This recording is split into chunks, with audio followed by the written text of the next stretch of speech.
One of my favorite ways to check out my repositories on GitHub is to use the GitHub CLI. So I can list out my repositories here.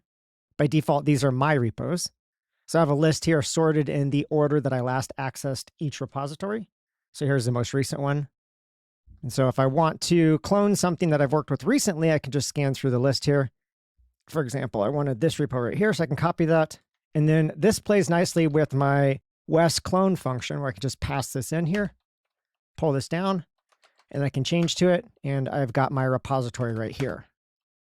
Now, in addition to your own repos, you can target another organization like Kubernetes, and I can see all the repositories here. And of course, these are sorted by the last access as well. And then by default, this only lists 30 repositories. So if you quit out, I've actually set up an alias here. This will pass a couple of arguments. The first of which is I don't want really any limit, so I ask for up to 1,000 repos. And then I also pass this flag here that I don't want archive repos. And typically that's because I only care about actively developed repositories. So now if I run this against Kubernetes, they had 78 repositories before, so one was obviously archived. And I've now pulled down all 77 of them.